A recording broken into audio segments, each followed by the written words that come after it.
So let's explore life through a set of externally suggested values. I thought today we could go through the namas and niyamas. I think it, or it might be pronounced yams and niyams of yoga. It's hard to tell. And just see what life would be like if one were to take these prescribed values and apply them to real life. So I put together a little structure that my clients could use, and I'm gonna do it myself, because the rule is always do it yourself first before you offer it to others. Here's a little blurb I wrote at the top of the page. It says, here's a little bit of yogic life design. The yams and niyams are two limbs of Patanjali's eightfold path. They're basically two do's and two don'ts for yogis. In this structure, you'll get a chance to consider your life through this lens to see what might work for you or what might emerge that is an interesting insight or observation. So it's entirely possible that I've gotten some part of this wrong, that Patanjali didn't make the yams and niyams, although I'm pretty sure he did, or that I have mistaken the application of the yams and niyams. So if you want to enlighten me, if you want to share your scholarship and your knowledge about the yams and niyams, please email me at reflectivejournaling@gmail.com and let me know, because I would love to hear. But this exercise is created using the knowledge I have, and I'm pretty sure it will be sufficiently beneficial to be of use. So the first question is, how can you bring more nonviolence to your life? I've thought about this a lot. The first thing I always think about is factory farming practices and how we treat the animals we eat. And it seems like there is a direct connection to the food we put in our mouth and the ways in which we treat animals. And it seems to me that the standard production of animal meat is beyond callous and has moved to cruel and is certainly violent. And I am not a vegetarian, and I eat conventionally produced meat. And that is a very violent thing to be doing, although, I pick up the meat in these tidy little cellophane packages and never ever see blood. I mean, like once a year?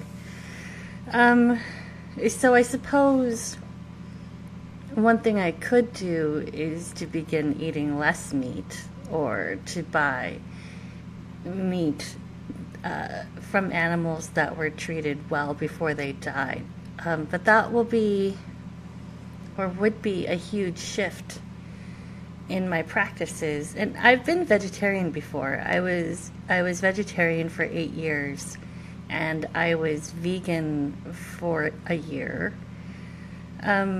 So, I've had practice living in this way. And when my husband got sick, I began eating meat again. And I learned from Ayurveda that sometimes you just need the nourishment that animal meat can give you as you go through tough times. So this is definitely something I could examine, re-examine, see where I'm at right now, and weigh the pros and cons, and hold this up against my values. I mean, especially my value of compassion, and see what flows out of that. I'm certainly open. Another thing I've thought of a lot with this nonviolence thing is of course, how I treat other people and how I can be respectful of their processes and who they are without trying to change them. And the hardest thing has been bringing nonviolence to myself, because for years I've struggled with this incredibly abusive internal critic who just smashes me down and says horrible, demeaning, disheartening, depressing things inside my head constantly. And when I first realized that I had the option to practice nonviolence toward myself, it was at once a big revelation, and it seemed impossible. Like, yeah, okay, I have an internal editor, but you can't turn her off. I mean, she's just there. There she goes, and I have to live with her. And I don't know when the turning point was, but I kept going. I kept reading, I kept meditating, I kept thinking, I kept encountering new ways of being with myself. And over time, I actually did become less violent toward myself, and the course of my thinking shifted from why are you so bad toward how can I make today wonderful, which has been an amazing burden lifted. And I am intensely grateful that I'm here in this space right now. And I feel a lot of tenderness for the me that was so bashed and battered for years, and who kept trying. And I'm grateful to that past me for that continuous effort and resilience. All right, second question. How can you bring more truthfulness to your life? Well, of course, there is speaking to people, not only refraining from lies and lies of omission, but also speaking in good faith and saying only things that I feel are true and that I can back up, that resonate with my values. And I try not to relax my values or lean into negativity or gossip for the sake of developing rapport or finding ease in a conversation. I try to say only those things that I'm comfortable following through on. And another sense of being true is selecting the values that actually work for me and that I feel are a high priority for me, that I have a high affinity for, and then having my actions be a consequence of those values instead of being a collection of unconscious habits and routines and responses that have kind of hodgepodged through the years. So choosing who I am and then being true to that. Number 3, how can you practice non-stealing in your life? Well, husband, I am so sorry about all of your socks, because I definitely steal them. But I do try to put them back in your dirty laundry hamper when I'm done with them. Non-stealing, well, I mean, of course, I don't do any flagrant stealing. I'm not like shoplifting or trying to scam anybody or, that kind of obvious stuff. And I mean, I do make a point of not borrowing anything from anyone because I know I won't give it back. I get lost. My momentum dies down and I forget where the item is and I get embarrassed and I can't find it and I begin avoiding that person because I'm so embarrassed, and sometimes it blows up in terrible ways. So that's one way I bring non-stealing into my life. And I suppose another way of non-stealing is not to try to steal the spotlight, not try to one-up people when they're sharing stories that matter to them, not trying to steer the course of a conversation toward topics that are all about me or what I'm interested in talking about. And I suppose being respectful of other people's time and energy and not asking too much of them and not monopolizing their time, but creating a sort of balance. That's all that I'm coming up with right now, but that's fascinating, and I'd like to reflect on that more later. Next question, how can you practice moderation in your life? Moderation is, it hasn't been my strength. I tend to go big and passionate, or I tend to set up really rigid, decisive boundaries, like I am passionate in this thing right now and it's all I'm going to do, and I will eat and sleep and breathe this inspiration, or I've had a bad interaction with this person, so I'm just not going to interact with them anymore. I'm going to avoid them and I'm not going to reach out, and when they try to reach out to me, I am simply not going to respond because, clearly they're not healthy for me. Or I am going to exercise and I'm going to get super buff and I'm going to learn how to run ultra marathons and I'm going to be so lean and I'm going to have 2% body fat and I'm going to have massive muscles that propel my legs and I'm going to drink Gatorade and those squeezy tubes that, runners use. And I do these things instead of saying, hey, I'd like to devote an hour a day to exploring this fascinating topic. Or, I noticed that something uncomfortable happened with this person. I wonder how I can protect myself with the boundary, but also offer them compassion and a chance for me to discover their point of view and perhaps diffuse the situation and heal it instead of just cutting them off.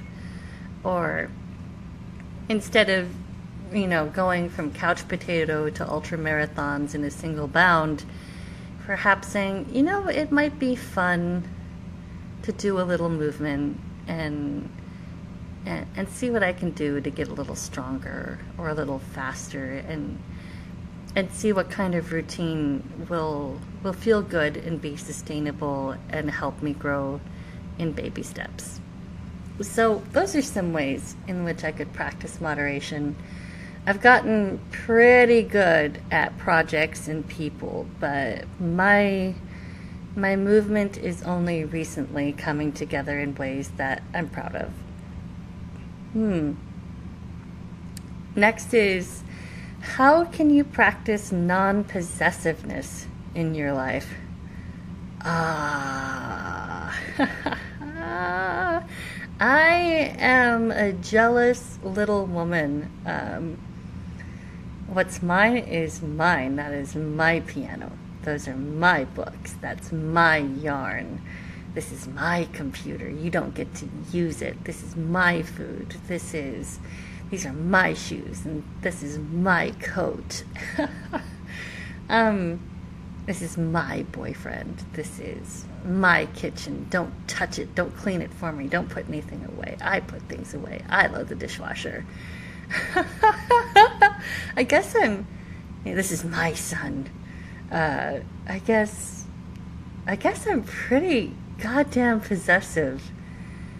Uh, I have, I haven't really relaxed. This is not a strength of mine, non-possessiveness. So, let's consider this. Um, I guess I could put things into perspective. You know that old chestnut about saying, "How will you feel about this in 2 weeks?" can really take the sting off certain things that seem urgent or painful or embarrassing, and how sometimes it can really come to you like, oh, in 2 weeks, I'm not even going to remember that this happened, or it'll seem really like it happened long ago in the past. So I can afford to kind of take a breath and let this go by.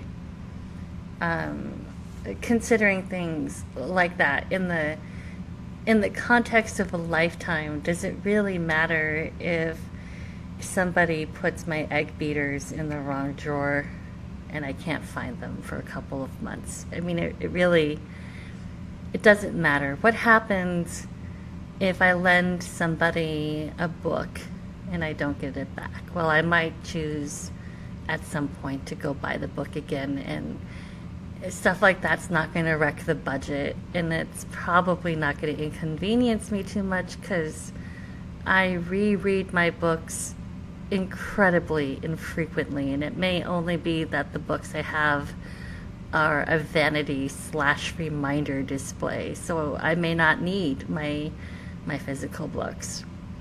Um, so there's consideration of whether or not something can be replaced. There's consideration of its importance in time.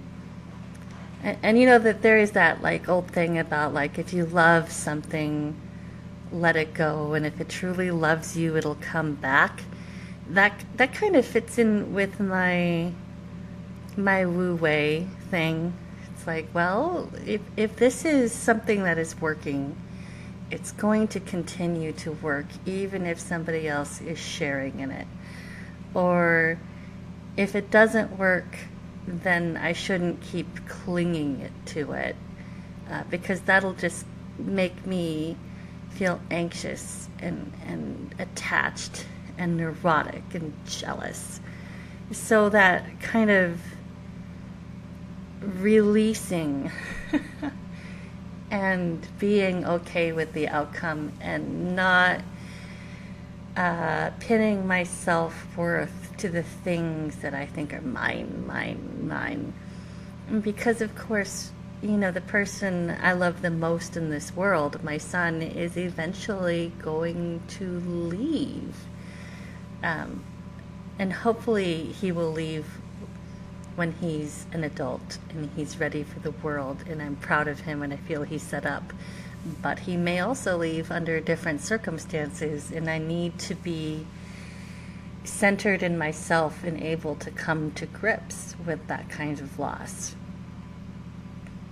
How can you cultivate cleanliness in your life? Well, you know, I shower every day, and I make a point of doing the dishes at least 4 or 5 times in the week, and I occasionally run out my garbage and declutter, and I hire house cleaners to come in once a month and, you know, make things clean, like wiping the counters down really well and removing cobwebs and cleaning the toilets and scrubbing the floors and that kind of thing. There's also cleaning up my thinking patterns. Like, if I catch myself in the act of being mean in my mind, or, you know, replacing that with a more compassionate thought. There's the practice of speaking according to my values and not slipping into slanderous gossip or mean-spirited talk or things that serve only me and not the person I'm talking to. So it's kind of like in the sense of cleaning up my act, acting as me with full integration and not getting distracted by sort of lesser impulses, such as, watching 5 episodes of something on TV and not stretching and not eating and not resting, just practicing a little bit of like, an episode would be nice, and then maybe I can have a little snack, and then maybe I can take a nap, and maybe I can do a little work, and not sinking down into depression, because watching multiple episodes of a TV show in a row is a way that in the past, especially before medication, has absolutely triggered depression. So I try to avoid that. So for me, that is an act of practicing cleanliness. Next question. How can you cultivate contentment in your life?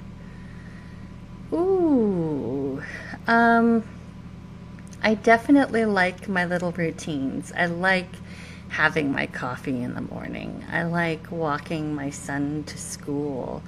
I like the visitors who come on Monday for our big group family dinner. I like my date nights on Friday and Sunday evenings. So routines are very comfortable to me, and I like to cultivate contentment by noticing when I'm experiencing gratitude and holding still and feeling the emotion and recognizing the blessing that I'm experiencing and letting that suffuse my experience of that emotion, of that moment. And I think another thing that I do that cultivates contentment is celebrating small wins by going out to the garden and planting seeds and kind of trying to moderate the effects of negativity bias, where we feel the negative 7 times more strongly than the positive, by truly acknowledging what is positive and trying to bring it to a similar level of awareness and intensity as that which is negative. Another way that I cultivate contentment in my life is through the practice of go-giving, which brings me so much pleasure and so much pride and leaves me glowing with a sense of, yeah, you were really helpful, and they really got something out of that, and you did a good job. Go you. So those are ways in which I cultivate contentment in my life. That and, mindfulness. Oh, and then the next question is, how can you cultivate self-discipline and mindfulness in your life? So, yeah, a good segue. I have done a lot of thinking about discipline and willpower. What I've learned about discipline, self-discipline, is I don't have much of self-discipline when it's externally imposed. If I feel pressure to be a certain way, I resist. And I may try, but it won't feel right, and I can't sustain it. However, if I develop an intrinsic desire to do something because it feels like I have a true affinity for it, and it feels like it's really beneficial, and it feels easy, and I love doing it, then I can cultivate some pretty solid internal self-discipline. So I think being aware of finding things that are useful and for which I have an affinity and which I think are a priority, naming them and claiming them as my own, is a way of cultivating self-discipline. I also learned this thing about willpower, which is that we have a finite amount per day, and that every decision we make saps our willpower a little bit, and then we go to bed and it resets, and assuming we slept well, we come back the next day with another reserve of it. So if there's something that I'm doing that I know I'm not going to love, I'll schedule that for really in the morning when I have a massive store of willpower left, and get her done before evening hits, and I've made hundreds of decisions and I'm just tired, and all that sounds good is a bowl of spaghetti and then some tea and then some stretching and then some bed. And mindfulness. Well, I figured out that there's no more pleasant way to be mindful than when you're eating a piece of toast and some butter melts on your tongue, and you're sitting there letting the butter spread over your tongue, and it's so rich and salty and creamy and delicious. It's very rewarding to be mindful at that time. And I think what's really worked for me with mindfulness is like these natural consequences of having been mindful and trying it as an exercise. Is that what I've learned is it is always pleasant to do. It grounds me, and I become aware of sensory pleasures. And those are very enriching, but then also I'll notice later that I feel better, that my mind is more clear, that I have more perspective and I'm more grounded. So mindfulness is like this pleasure and reward cycle. Like, feel pleasure, have a clearer mind. Feel pleasure, have a clearer mind. Or feel an intense, challenging emotion like grief. Stay with it. Let the feeling grow in you. Name it as physical feelings. Give it colors. Give it textures. Sit and breathe into the emotion. Allow it to be. Be mindful of the fact that you're tired or sad or angry or demeaned or insulted or whatever it is. And don't judge it. Just be aware of it. Let it blossom through your body, and then breathe into it and see how it changes. And by doing that, you're kind of processing your emotions and letting them heal without rushing them and without stuffing them down. And so in that way, mindfulness in challenging times can lead to the reward of greater emotional health and clarity and groundedness as well.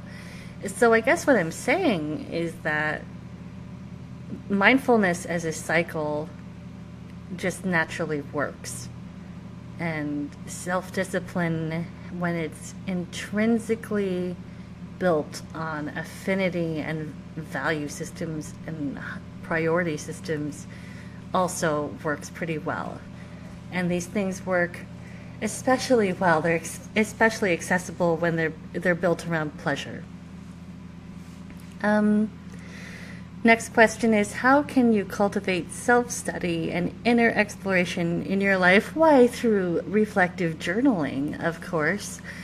But also by, noticing patterns of behavior, seeing what happens with your mood and your activities and what choices you tend to make often, and which subjects have fascinated you on a recurring basis.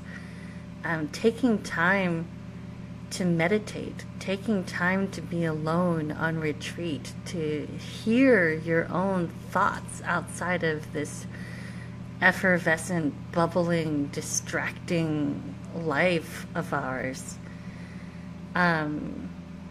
getting to know the language of your body. Like, I fully believe that we process information at an unconscious level in extraordinary amounts, and that simply slowing down and putting your hands on your tummy and saying, hey body, how would this feel to you, or what do you think about this question? And what I've noticed is that my body speaks to me in flashes of feeling and also in images. It doesn't speak to me in words. So for example, if I have a set of options, like I could choose to go to the park, or I could choose to go to the coffee shop. I'll close my eyes and I'll put my hand on my tummy and I'll say, hey, would you like to go to the park? And if my body kind of clenches and tightens in response, I'll be like, oh, I'll take that as a no. But if I say, hey, do you want to go to the park? And it eases up and warms and kind of glows a little bit, I'll be like, right, so park it is.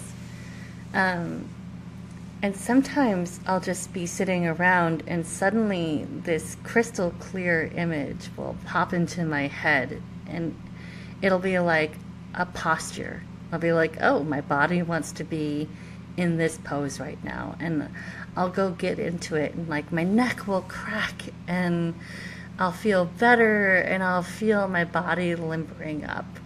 Or I'll get a flash of like a bowl of berries and I'll be like, oh, my body wants berries. Let me go see what I can do to accommodate that. And I'll hopefully find some berries in the fridge and I'll eat them and I'll be like, oh, you know what? That really hit the spot. I think I was craving those. There must have been some kind of nutrient in there that I needed. So part of inner exploration is getting to know the wisdom of your body and respecting it as another way of making decisions and getting information beyond like the thinky thoughts of our brainy brain. And the final yam/niyam question is this, and then we'll get to some wrap-up questions, is how can you surrender your life to the divine? And of course, we all have different ways of naming and claiming the divine. Some people think it's nature, or the spirit of love, or God, or other. And I haven't quite put a label on it, but I do believe that the divine is present and noticing and benevolent, and that it's possible to receive subtle signals. So a practice that I learned from an author named Tosha Silver is to just ask, to say, hey, how can I surrender myself to be in service to you today? And then just kind of thinking like, or being open to signals like, how can I move through today? Which very much fits with my Wu Wei practice, because instead of saying, you know what, I'm gonna go do this, it's more like, let's see how I can flow with life and be of service wherever the river washes me ashore today.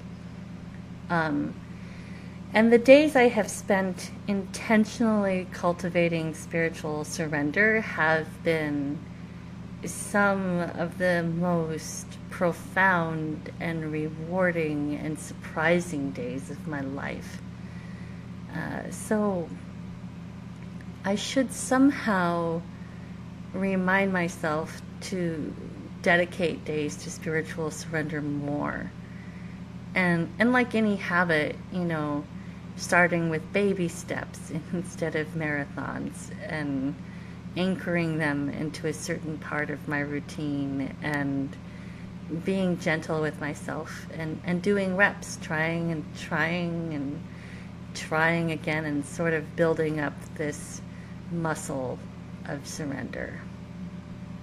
So, which ideas came up in this exercise that might be helpful to you?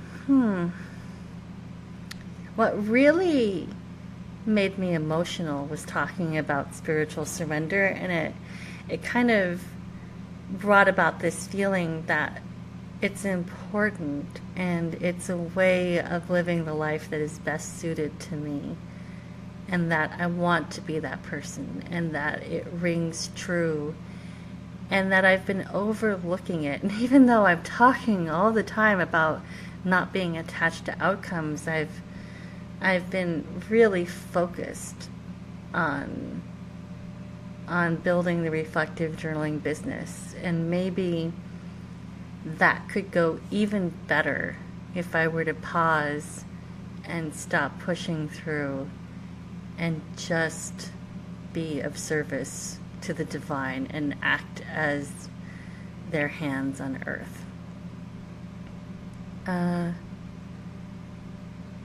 Which ideas appeal to you? Well, I think I just answered that. And for which ideas do you have an affinity? Well, we found out that I'm pretty goddamn possessive. I think I'm actually, if I hadn't contemplated this, I would have said that cleanliness is not one of my strengths. But I think my integration and my values and my time boundaries and my intentionality are actually a strong form of practicing, like, behavioral cleanliness. And I actually have an affinity for that. So that's actually kind of a revelation for me, and it makes me excited that I'm good at cleanliness. Which interesting observations did you make? Oh, that I'm plenty possessive, that I'm good at cultivating cleanliness, and that I have been missing practicing spiritual surrender, and I want to do that more. And perhaps I will practice some of that after I finish recording this episode, and just see what happens and how I feel after. And which insights came up for you? Well, plenty. One thing was that it might be time to reevaluate my relationship with factory farming and conventionally grown produce, and to see if there are ways I can baby step my way into more ethical, sustainable ways of eating without doing a complete overhaul of my life and having that turn into a backlash when I end up buying 10 pounds of ground beef at an outlet store because I just never want to go without it again. Some kind of moderate little baby step in that way would be helpful.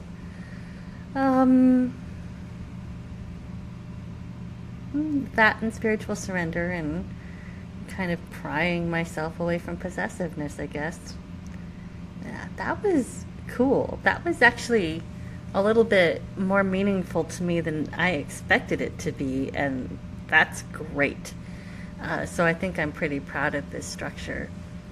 Thank you for listening. There is a website for reflective journaling. It's called reflectivejournaling.net. If you go on Facebook, we have a group called Reflective Journaling Community, and I have a PayPal address in case you would like to throw money at me, so I can continue doing this podcast work. And I'm pulling up the link now because I always forget it. And it's paypal.me/mshathvri. That's paypal.me/mshathvri. And I am signing off for now, and I hope to catch you in the next episode.